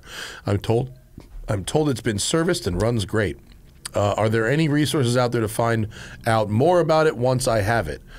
Sure, yeah. I mean, you could just do something as simple as Googling Gruen watch, you know, from 1940s, and you'll probably find a variety of images of watches. They couldn't have made that many different watches at that time. This is a pretty small company, and they probably had a limited. I would be surprised if Gruen, the official website for the manufacturer, doesn't have their entire company's history on the website. After that, a lot of watches, I don't know about German watches from that period, but most watches have serial numbers on them somewhere, on the movement or on the case back or in between the lugs. They're neat watches, and they're definitely cool vintage vibes. There's styling ethoses from all kinds of other places. Some look like Seiko, some look like Movado, some look kind of like a higher end model. Cool. Yeah, they do some interesting stuff, and they've been around for a long time. You could also post in if you use Reddit, R Watches in Reddit has some good resources. Yeah, I don't know a ton about them. I've heard of them. It's legit. The fact that it's your great-great-grandfather's and it works, very, very cool. But I would just start Google imaging, searches, and you'll find something that's similar, and that photo will lead you to. That's the start of the thread. Yeah. Tom Rosenbaum says, do you think BMW's current design missteps will be limited to this current generation of BMWs, or will there be a correction once this batch has run its course? Well, he's asked, his either or are the same thing. Will there be a correction, and is this design limited to this generation? I mean, I think it's really hard to predict what a company is going to do, because the companies have a board and they have design teams and they have a design leader. Like, they have hard points to design around. I mean, I know the new 7 Series has very controversial styling, but if you look at it, you go Rolls-Royce underneath. Like, you can see that almost like you could take the body panels off the 7 Series and put Rolls panels on it. Like, the profile looks really similar. So I think there's just too many variables for us to successfully predict what they're going to do, just because we don't like some of their current designs. Depends if people buy them. Right. I mean, if their sales go in the toilet, then they'll probably change it quick. If their sales stay, good, if there's enough people that don't care what it looks like or like it, right, and buy it, then this is it. But they change every 7 or 8 years, no matter what. Yeah, it's whether that's proven all the way back to the beginning of that company. There's a massive design overhaul. And they'll usually re-engineer something significant every 8 years. Yeah, and facelifts happen every couple years. Yeah. Lucas Pariano wants to know my golf handicap. I don't know. I don't typically keep score in golf, and when I do, I certainly don't register it with the golf handicapping computer. I would say, if I had to guess, on a really good day, I would shoot high 80s or low 90s. That's a pretty decent day for me. I don't play that much. I don't practice that much. I don't care that much. I enjoy. That's how you golf. have fun out there. Yeah, if I cared, I'm glad I don't have to care too much. All right, Wade. The meaty one. Okay. The highlighted portion, I assume, is the important part, right? What advice? Tapio says, what advice do you have when you can financially afford the car, but it's not consistent with the rest of your lifestyle? If you're a Miata guy but have 992 money, should you worry about how you're perceived for what you drive, the message your car choice gives off? What about non-financial ownership factors, like the vehicle is incongruous with the area you live and the places you go? You're a mid-level exec driving the CEO's car. There's a lot of macro questions in here, which is why I liked it more than the top half. So sorry, Tapio, you asked 2 questions. All right, so let's take them one at a time. If you're really a Miata guy but have 992 money, you should never feel pressured. And this, people feel pressured based on social media and whatever. But if you're into a Miata, how great. How great that you're a cheap car date. It's way better than the other way. Yeah. If you have 992 money, buy a Miata for cash and fucking drive the wheels off it. Yeah, and you have the money to track it. Yeah. And go to track days with it and do all the consumables. You can afford to have more fun and more adventure with that car than someone who's stretched to just own a 992. For 992 money, you could race Miatas several times a year and buy one for cash to drive yourself to the track. Yeah, that's true. You could run spec Miata, right? Yeah.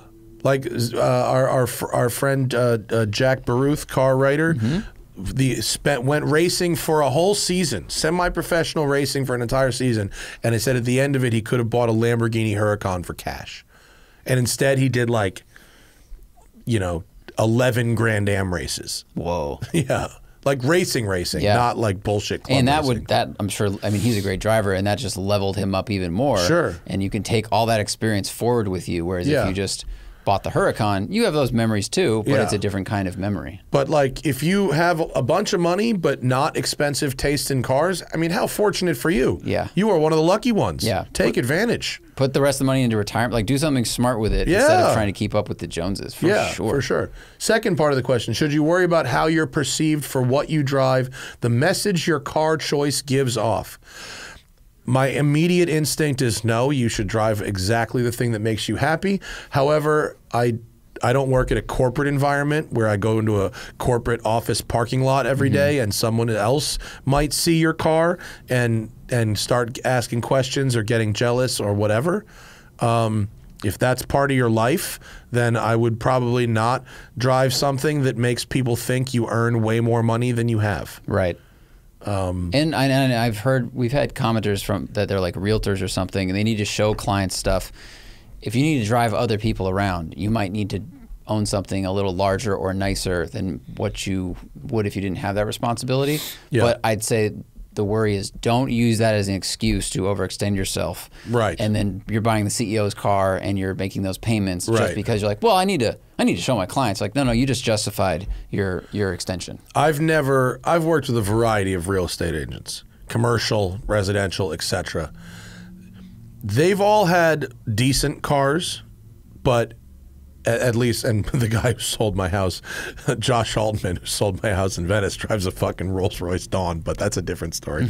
But that's not why I had him sell the house. But like, if he, very successful realtor, drove a Mercedes GLE 350, which is far below what he could afford, I would not judge his success by that car. Right. Yeah. And then last part of this question, what about non-financial ownership factors if the vehicle is incongruous with the area you live and the places you go? That sounds like the perfect opportunity for a two-car household. If you want to have a sports car, but you live in an urban area and go to an office every day and park the car in a place that may not be safe all the time or whatever, that sounds like a good opportunity to have a daily driver and then a fun car that the people at work don't see and that you don't have to park in the crappy place and drive in traffic and whatever. Our friend Dave did that the best. He had the RAV4 daily, and then he had a small car collection in his garage that was full of awesome stuff. Yeah. He owned restaurants, multiple restaurants, and he would drive to, there's 5 or 6 of them, and he would drive to all 5 or 6 in one day, and he did not want the people who worked in those restaurants to see him driving flashy shit, and he had like a 6-year-old Honda CR-V. And he would roll around in his CR-V. He kept it clean. It wasn't like a filthy shit box, but it was a Honda CR-V, and it was comfortable for him to sit in traffic and do this 70-mile daily loop to his restaurants. And this dude had probably $3-4 million of cars at home. Real nice house, underground garage, and perfect opportunity for the low-key daily and then the Make the it seem fun like car. the profits aren't that high. Yeah, for sure. Definitely sandbag your salary at the office. For sure. Ivan Capote says, what is your take on buying higher mileage cars to avoid some maintenance costs? I'm not really sure what that means.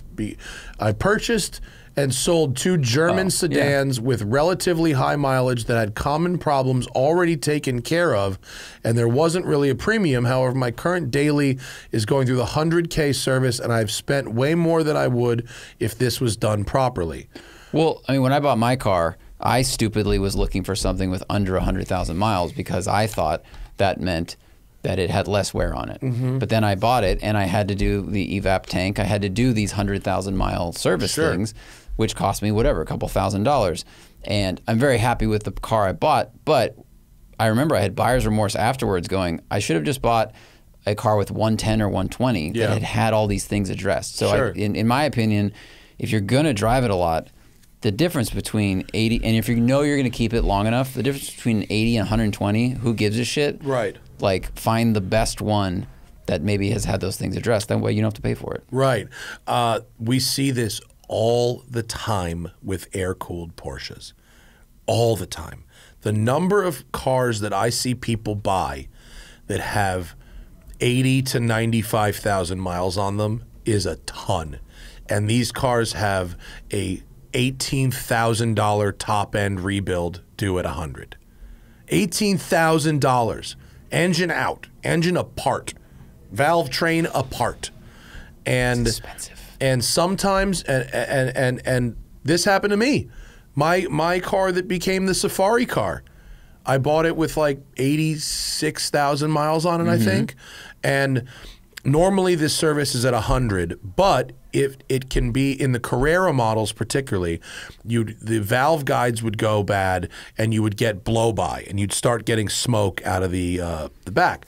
And within 1,000 miles of being converted to a Safari, mine started smoking and had to do a full top end, and I did the bottom end also because while you're in there, spend the extra $600 and do the bottom end too. And yeah, I mean, if you buy the car with that service already done, you're good for 100,000 more miles. So if you're really going to drive it, buy the one with the higher number with that service done and documented. Because it happens so often where people buy cars that are right before major service intervals, not entirely understanding what they're about to get into. Yeah, and if the average American drives 12,000 miles per year, if you buy a car that has any mileage in the 80s and you're like, oh, that service is a long way off, it's a year off. So if we're going to keep it for more than 6 months, just buy it over 100. I agree. Okay. Philip LaFranca. Watch question. Has a Seiko 5 Sports, ready to step up for something a little nicer.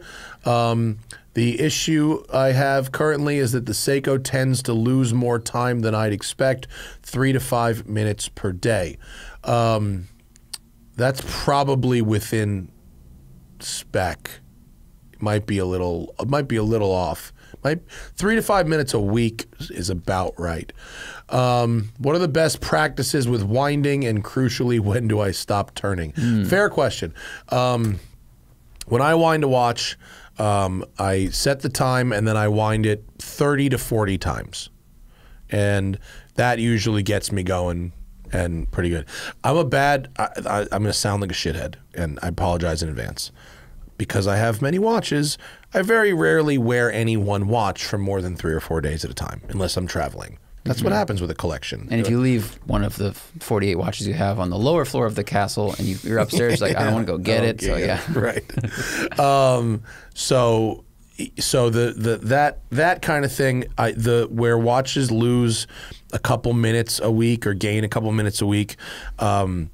I don't have as much actual experience because I don't wear watches one watch that long. I think you can go to a watchmaker, a watch repair place, a good one in your area, and you can have your watch adjusted a little bit. They can adjust the escapement that goes tick tock tick tock tick tock tick tock tick tock, sometimes has weights on it that can be adjusted a little bit. Now, Seiko 5 Sports, pretty entry-level watch, may or may not have that. But a lot of times they can regulate the movement for better performance.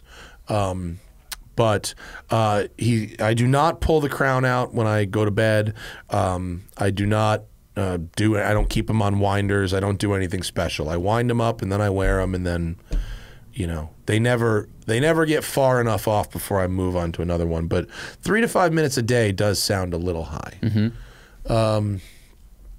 Okay, Christian Pelfrey wrote way too many words. It's kind of an interesting story. Like, I'll try to sum it up. I read it. His friend has a brand new Subaru. His friend is worried about that RTV pickup issue. Thing. Yeah. If he takes it to a private mechanic to check it, then he voids his warranty. They won't look at it. They won't preemptively check it at the dealership. Under warranty. Right. But he's willing to pay a private shop. Yes. So the solution is pay the dealer. That's what I thought too. If you pay the dealer to check, to just take, be like, I want a new oil pan gasket. Yeah. And then they will look at your RTV pickup. Yeah. I mean, yeah, it's weird that your friend is willing to pay an independent shop, but not willing to pay the dealer to do the same thing. I understand mentally why you might not want to pay the dealer when certain items are covered under warranty, but I cannot imagine a scenario in which your warranty is voided by having your dealer remove the oil pan for money to inspect this thing. Yeah, because his friend wants to track the car, but he doesn't want to do that if he has this oil pickup issue. Yeah, well, that's a good proactive thought. But I don't know why it's not put together to just pay the dealer to do this. I mean, I can understand you go, well, shouldn't they do these things under warranty? Maybe he's worried they'll say no, but I think you should just ask them, like, I want to well, pay you to if there's a this. recall, they will do it under warranty. They have to. Yeah.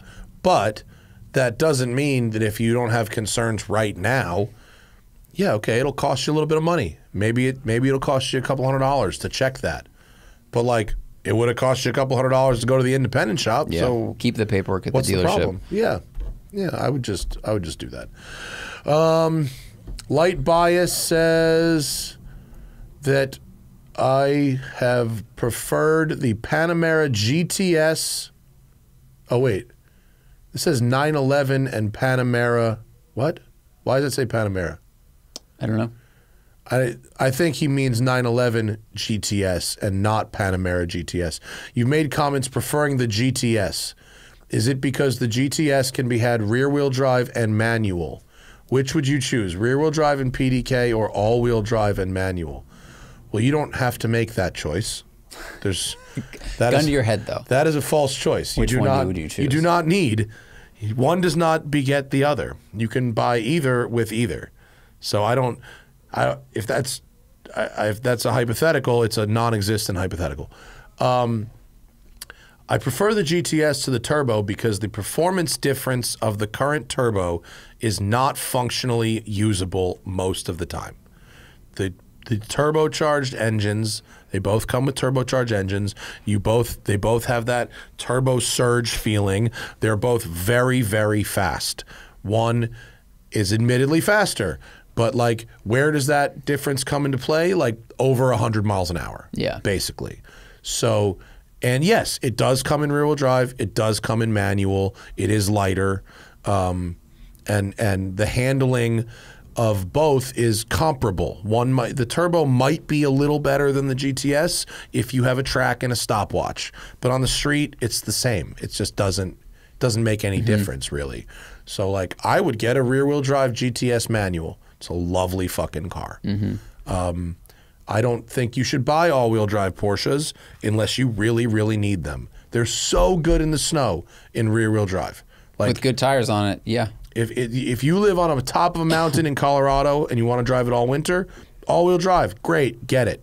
But it is unnecessary for performance reasons. So, but no shame if that's what you want. If that's what you want, go get it. But I don't need the extra weight. I don't need the extra traction. Like a rear-wheel drive car is. We just don't have the separation. It used to be the regular cars were NA, and then the turbo was the turbo, and now they're all turbo. So it's just like there's less separation. The extra power doesn't get you very much in terms of real world use. Yeah. Someone got into an argument with me, not like a fight, but like at the Grand Seiko thing. I said a version of that, and they're like, "But the turbo's faster." And I go, "When does that matter?" And he goes, "Well, when I'm on the highway and I hit the gas, it goes faster." And I go, "Okay, but like, how much faster is it really than this other one? And how often do you accelerate for long enough to feel that superior speed?" And like, I was talking to a guy who was wearing a watch that costs more than a Porsche Turbo. So it's not like this guy gave a fuck about money. He just wanted the fastest one. Yeah. And like, okay, fine, get the fastest one. But like, he could not explain in a really functional, rational way other than he wanted to make a pass faster on the highway, but you could still drive. But I think he's the right customer because his watch is worth more than the car. He wants to know that he has the fastest one, and I totally, I get it. It's fine. Yeah, totally fine. But it, it's not any more fun just because it goes faster. Prashant recommends fountain pen friendly paper. If I want to use fountain pens, Rhodia paper. Well, if they make a moleskin-like notebook, that would be great, except I bought 40 of these. You bought 40? I think. Oh, the for their WCCS, their right. WCCS. Okay. So I've given them to the managers and stuff and VIPs who like them. So that's a great suggestion, but I'm sitting on a few of these. Right. And at a notebook every 2 years, I think it might take me a while to get them. Okay. For your 94th birthday, I know I what also I'm gonna get you. I have probably 50 press launch swag Moleskine and Moleskine-like notebooks at home. You need to give more things away. You know, I just collect. That's 90 notebooks. I collect weird shit. Like it makes sense why I would buy a box of 40 of these, and I do give some of these away. I bought 40. I probably have 15 left. I should take 3 or 4 for myself and make sure the rest go away. But like, it's something about notebooks is very satisfying to collect, and it's just one little shelf in my office. And like, I mean, it's one way to remember. If someone really wants one. Like Hannah will take one and use it for work, and like people have been like, "Hey, that one's cool. Can I?" And I will give someone one that's like a Jaguar one or something. If they're all embossed with the OEM, you could like cut the cover off and lay them out together and frame it, because then it's like, here's 40 different press launches I went to, like a memory. I wonder if I could do it as a shadow box without actually cutting the books up. It would be a bummer to ruin the books. That's an interesting idea. I'm trying to think of a way to make art out, with the memories. Otherwise, they're just sitting there lined up. Yeah, otherwise they're just sitting there. And some of them are not good for writing on. Some are too small. Some are too small. Some are, which I like actually shoving those in the back pocket sometimes. But the covers are like kind of foamy. Like they're not like this hardish moleskin cover. They're like foamy, and so you can't really open them the right way. And some, it's like I could tell that they're cheaper, and if I start one and I'll use it for like a month, it'll fall apart. Like shout out to Moleskine. Like they make a durable ass notebook. I like the Ferrari one's funny because it's got the binding at the top, but it's long, so it won't fit in your pocket. But you feel like a beat reporter. You're like, oh, it's a flip pad. Yeah, it's like a detective. It's a flip pad. Yeah. Okay, Derek Yegan has a few Emira related questions. One, do we have plans to test any of the other powertrains? Yes, when they come to Los Angeles. And do you think they'll significantly affect the overall driving experience? Yes. I'm sure the 4-cylinder turbo will. I briefly drove the automatic with the V6, and I thought it was a lot better than I expected it to be. Whatever they've done to the gearbox, it's not a DCT, but it does bang downshifts pretty decently. Like a ZF? Like a ZF? Yeah, it wasn't bad. I wouldn't buy it, but it wasn't. I wouldn't buy it, but I stopped making fun of it. There you go. The price point makes the Boxster Cayman an easy comparison. Is the Emira worth considering versus something like an MC20? Isn't that like for its twice investor grade status in 10 or 20 years when ICE-powered cars see a resurgence like manual cars are on the used market? I mean, because he's saying does a manual car have a higher potential for a return on your investment in 10 or 20 years? I mean, versus an MC20? I don't feel comfortable telling this person how to spend their $100,000 and hope that they make the money back or make more. I mean, Lotuses have a floor. Manual transmission Lotuses are never worth less than a certain price point. And I think there will always be a market for analog, lightweight, reliable, simple, good-looking, good-sounding cars. So I think you could buy an Emira, and it will, at first, it will depreciate like a new car will, and then it will settle, and it will find a floor. Evoras, Elises, even Esprits, all have a floor. And that's because there is always a core base of people who want a lightweight, fun-to-drive manual transmission sports car. MC20, I mean, MC20 is a $200,000 Maserati that's a carbon tub car and is very nice to drive. I mean, I think that car will probably hold its value quite well, actually, by Maserati standards. Yeah, I mean, the MSRP of the one that Car and Driver tested was $260. They're expensive. They are expensive. Yeah. I think that's the thing in my brain, and granted this is all speculation, is that the price of that car is near Huracan. It's well, near a 488 price, or a used 488 price rather, like, does it have the draw of those cars, of those exotic cars? I don't know. Whereas a Lotus is more individual. It feels special. Chappie says Ferrari used to famously juice their press cars. Have either of you driven a press car that at the time or after driving a regular version you thought was non-standard? I have not. I mean, I've told the story a million times, but the only car I can remember that I think was an ex-Ferrari press car was the Gotham Dream Cars 360, which was fucking juiced to high heaven. It was ridiculously fast. And I've never had the opportunity to drive a modern Ferrari provided by Ferrari or any other car close enough back to back with a privately owned one where that kind of thing just doesn't come up. I'm not. There might be people who get to do that, but I've never gone from the press car to a regular one, and certainly not on an area where you could really tell. So I don't know. No, but that 360 was, I could almost guarantee you that was a press car because it was fucking insanely fast. Sounded like a race motor in it. It was so cool. I loved that car so much. Alternatively, there's a chance it wasn't. That car had 120,000 miles on it just at the time. in. It could have been that car run in, serviced properly, and had the shit kicked out of it every day of its life, made it the best driving 360 of all time. I mean, that's also possible. And I know people that have really high mileage Ferraris, and all of them say they drive amazing. They run better than they did when they were low miles. They run. The cars that have high miles and are beat on constantly run better if you do the maintenance properly. So we got to do a lot of miles in your Countach and beat the shit out of it. I run the Ferrari pretty good, and I totally don't give a fuck about miles. People say that about Countaches too. The Countaches that are run really hard run good. It's like wine; it'll get better as it gets older. Yeah. Kevin McCann looking for a 4-seater manual coupe to canyon carve and do some track work. Have a Boxster S already. Need back seats for the kids. Budget $35,000. M235i or new BRZ 86.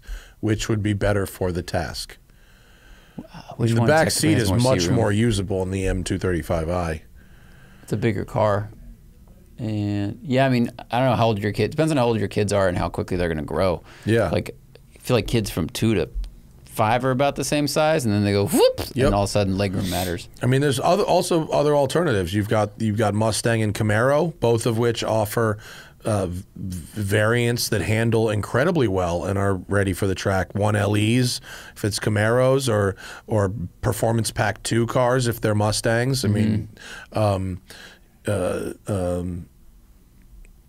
yeah, either any of those would be just fine. $35,000 is a decent amount of money for something like that.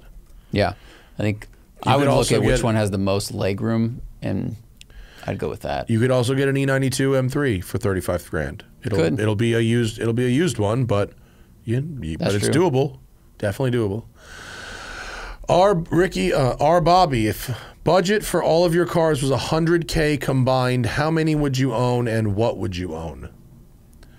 I would probably, for $100,000 limited, I'd probably have 2 cars. Ooh. I'd probably try to have a Boxster S and maybe like a used comfortable SUV or crossover that would be for like $40,000 on one, $60,000 on the other. Something like that. I'd favor the sports car. I don't need to be dailying something super fancy. I could maybe go for like a used Lexus GX every day, and then a Boxster S for the weekends. That would be. I think I would try to make 3 work, like some sort of daily EV thing, an off-road thing, and then like a sports car track thing. I'd probably maybe find a way for a motorcycle in there too.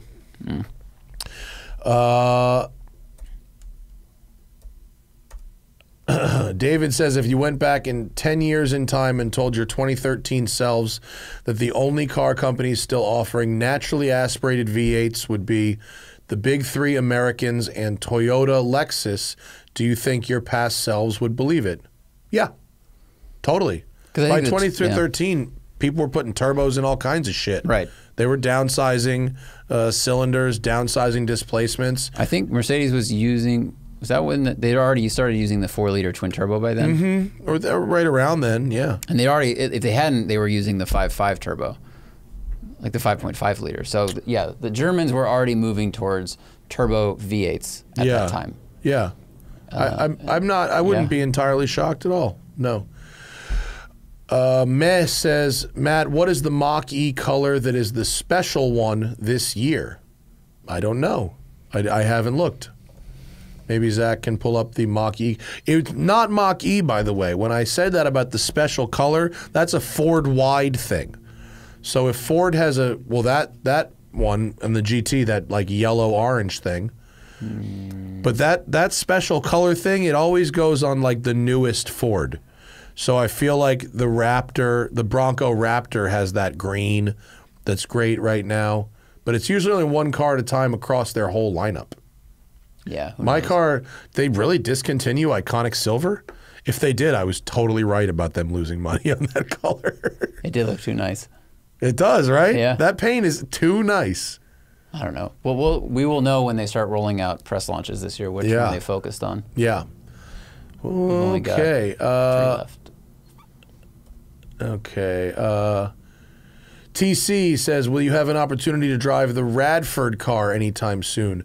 Yeah, I think so. Jensen said I could have a go. He said you could have a go if you fit. It's fucking little. Is it? It's little. Zach might have to have a go because I don't know if I can fit, but I'm going to try. Last one, Brian Wolfuck looking for a new fun car. Need to keep it affordable, 10 to 15 grand. I have one child who's 5 years old, so a coupe with a back seat is a priority. I seem to keep landing on later models. G35 has decent power and performance while being fairly cheap and practical.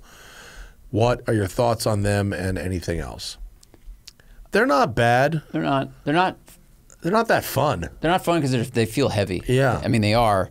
And they also, just in stock form, they have like a Grand Touring setup. They have decent power, but I think a used BRZ or FR86 would be a lot more fun. Still has a back seat. You can fold the back seats down. Still a pretty useful family car. Good gas mileage on the highway. I might start looking at E30s, man.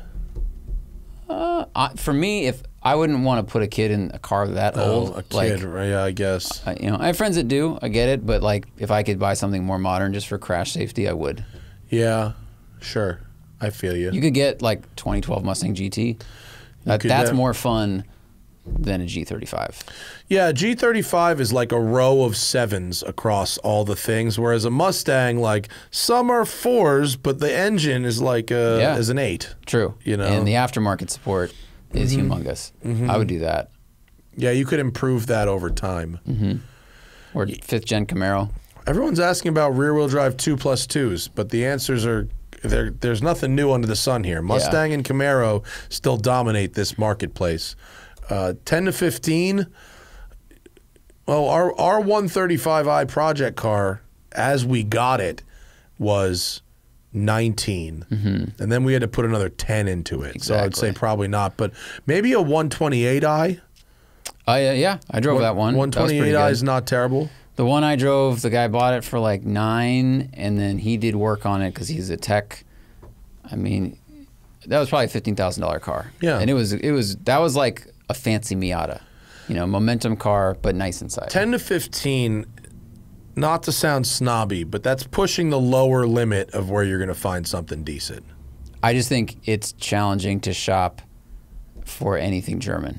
Yeah. Like, I would just throw that away. And I'd go American, there's so many Mustangs, that's what I would go with. That'll be the most fun. Yeah, sure. Thanks, guys. Thanks to all our patrons. Appreciate your patronage. We are back actually tomorrow morning, Tuesday, April 18th, 8 a.m. Pacific. Professor Gordon Murray will be joining us again for another hour of radio. He enjoyed his last hour of radio with us. And the T33 Spider is out, so he's making the rounds for that. But we're going to talk about a lot more than just the T33 Spider, I'm sure. I want to get his vibe on the current crop of supercars, and I'm sure we'll find little bits and pieces to ask about with him tomorrow. That'll be super fucking cool. I think we only have an hour, but It's fucking Gordon Murray, so Yeah. take every minute we can get. That's tomorrow, 8 a.m. Pacific for the live stream. Well, this won't even be up, so for the patrons who are seeing it now. All right, and then we got Brian Scotto, Wednesday afternoon at 1 p.m., the creative director of Hoonigan, and that will be a fun show, too. We haven't had him on since Ken died, so that will be great. Thanks to everybody. We'll see you later. Bye.